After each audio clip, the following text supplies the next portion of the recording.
Stone and Jamie met Felicity at the dock and took her lines. Her companion looked familiar, Stone thought. Jamie actually gasped when she saw him. He was a little taller and a little slimmer than Stone, and movie star handsome. Stone hoped he wasn't a little smarter, too. He introduced Jamie. "Stone, Jamie, this is Craig Calvert," Felicity said, with just a tiny note of pride in her voice. Calvert was, of course, a British movie star, though Stone hadn't seen him in anything.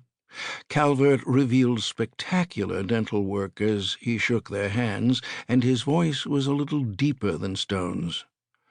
"How do you do?" Calvert said, rather formally, but he looked only at Jamie.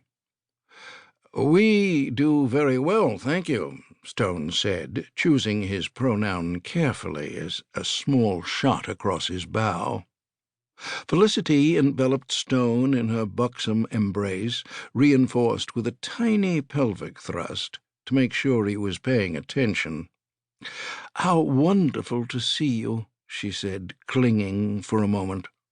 Stone got everybody into the Range Rover, then drove the 90 seconds to the house where the butler, Kevin, awaited them on the steps with the front door open.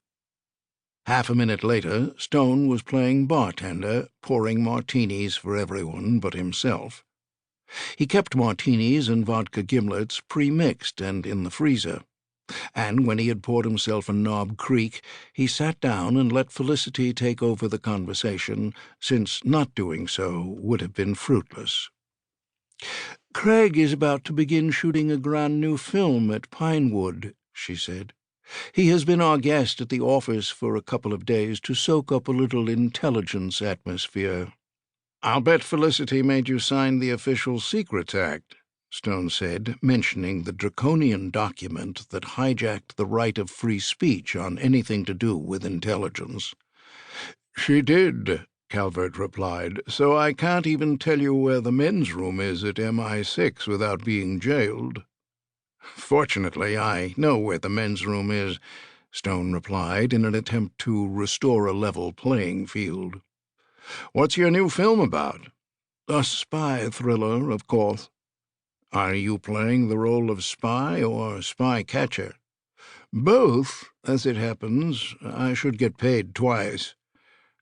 "I'm sure you're worth every shilling," Stone said. "Stone," Felicity interjected, unable to contain herself, "I understand that you and Jamie have been involved in a very big story in the States." "Jamie has been," Stone said. "I'm just a bystander." "Not an innocent one, though," Jamie added. "I just finished my book on the subject this afternoon and delivered the manuscript via email." "Then congratulations," Felicity said. "I suppose you'll have some time on your hands now? You should come up to Pinewood and see the fabulous sets that have been built there," Calvert offered. "I'd love to," Jamie replied, with a little more enthusiasm than Stone would have liked.